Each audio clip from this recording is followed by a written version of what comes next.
Саламатсыздар ма, құрметті оқушылар. Бүгін біз алгебра 8-ші сынып 2-де 8-ші есепті шығарамыз. Бұл жерде теңдеуді шешу қажет. Бұл теңдеуді шешу үшін бірінші ортақ көбейткіш ақшаның сыртына шығарамыз. Яғни мұнда x квадрат, мұнда x кіші дәрежесі шығады, айнымалының x шығады. Сонда 3x минус 4 тең 0 болады.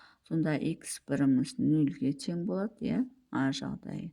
Мынаны орнына 0 қойсақ 0 болады. А жағдайы 3x минус 4 тең 0 болады. Бұл жерде 3x-іміз 4-ге тең болады. Теңдіктің оң жағына плюс 4 бөледі.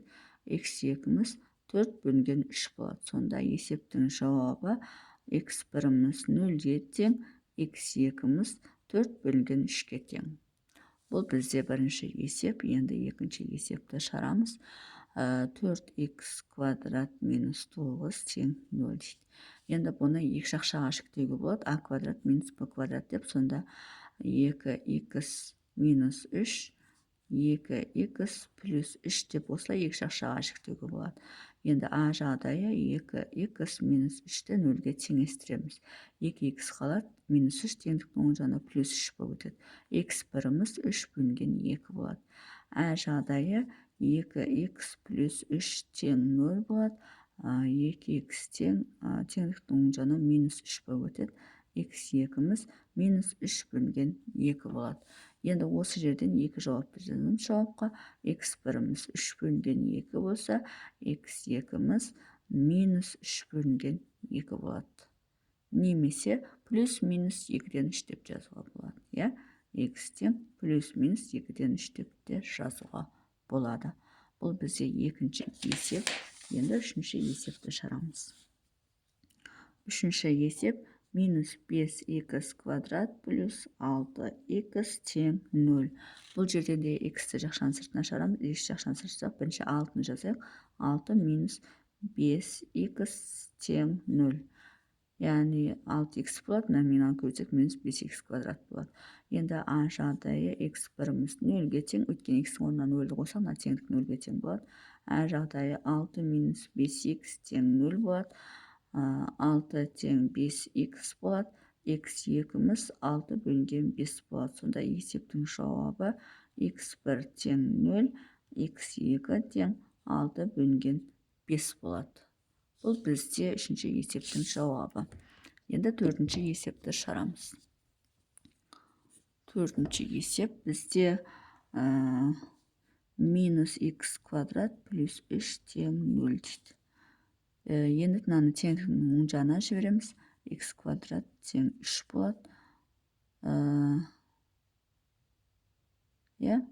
Немесе ананы қайтадан сол жаққа өткізсек, сонда x квадрат минус 3 тең 0 деп жасауға болады. Немесе мынаны оң жаққа жібереміз, немесе мынаны минус 1-ге көбейте салсақ, x квадрат минус 3 шығады. Ешқандай өзгермейді. Сонда мынаны x квадрат минус 3 деп отырған түбірасты 3-тің квадраты бізде 3-ті береді. Осылай жіктеуге болады. Сонда x плюс түбірасты 3, x минус түбірасты 3 деп, міне осылай екі жақшаға алуға болады. А жағдайы x плюс түбірасты 3-ті 0-ге теңестірсек, x біріміз минус түбірасты 3 болады. А жағдайы x минус түбірасты 3-ті 0-ге теңестірсек, x2-іміз плюс түбірасты 3 болады. Сонда есептің жауабы x тең плюс минус түбірасты 3 деп те жасауға болады. Бесінші есеп. Y квадрат минус 1 бөлінген 9 тең 0 дейді. Бұны екі жақшаға жіктеу болады. R квадрат минус 9-дан 1 деп отырғанымыз 3-тен 1-дің квадраты тең 0. Яғни а квадрат минус b квадратқа келтірдік. Ол бізде y плюс 3-тен 1, y минус 3-тен 1 тең 0. Сонда а жағдайы y плюс 3-тен 1-ді 0-ге теңестіреміз. Y біріміз минус 1 бөлінген 3 болады. А жағдайы y минус 1 бөлінген 3-ті 0-ге теңестіреміз. y2-іміз 1 бөлінген 3 болады. Сонда есептің жауабы y тең плюс минус 1 бөлінген 3 деп жаза салуға болады. Бұл бізде бесінші есеп. Енді алтыншы есепті шығарамыз. Алтыншы есеп бізде 6y квадрат минус y тең 0. Енді y-ті жақшаның сыртына шығарамыз, ортақ көбейткіш. 6y минус 1 тең 0. Енді а жағдайы y1-ді 0-ге теңестіреміз. А жағдайы 6y минус 1 тең 0 десек, 6y тең 1 болады. Y тең 1 бөлінген 6 болады. Y2-міз. Сонда есептің жауабы u1 тең 0, u2-міз 1 бөлінген 6 болады екен. Бұл бізде 6-шы есеп. Енді 7-ші есепті шығарамыз. Мұнда 7-ші есепті шығарамыз. 6m квадрат минус 1 тең 0 дейді. Енді бұл жерде мұнан а квадрат минус b квадратқа келтірсек, түбірасты 6m-нің жақшаның сыртында квадраты минус 1-дің квадраты деп алуға болады.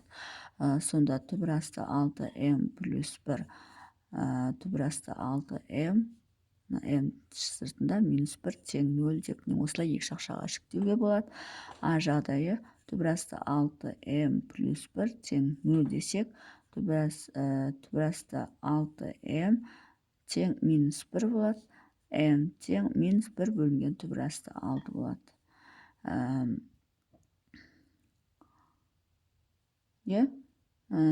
А жағдайы түбірасты 6m минус 1-ді 0-ге теңестірсек, түбірасты 6m, теңдіктің оң жағына плюс 1 болып өтеді. m тең 1 бөлінген түбірасты 6 болады. Сонда есептің жауабы плюс минус 1 бөлінген түбірасты 6 болады. Немесе теңдіктің екі жағында түбірасты 6-ға көбейтсек, онда бізде иррационалдықтан құтыламыз. Түбірасты 6 бөлінген 6. Осылай да жазуға болады жауапты. Көбінше кітаптарда мына түрде келеді кейде. Сондықтан оның ешқандай айырмашылығы жоқ. Бұл деп отырғанымыз мына түбірден иррационалдықтан құтылып барып жауапты жазу деген сөз. Бұл 7-шісі, енді 8-шісі есепті шығарамыз. 2y плюс y квадрат тең 0. Енді бұл жерде ортақ көбейткіш y жақшаның сыртына шығарамыз. 2 плюс y тең 0 болады. А жағдайы y1-міз 0-ге тең. А жағдайы 2 плюс y тең 0. y2-міз минус 2 болады. Теңдіктің оң жағына минус 2 болып өтеді. Сонда есептің жауабы y1 тең 0, y2 тең минус 2. Сонымен есептің шығару жолы осындай. Егер есептің шығару жолы түсінікті болса, лайк басып, комментарий жазып, каналыма тіркеліп кетсеңіздер болады.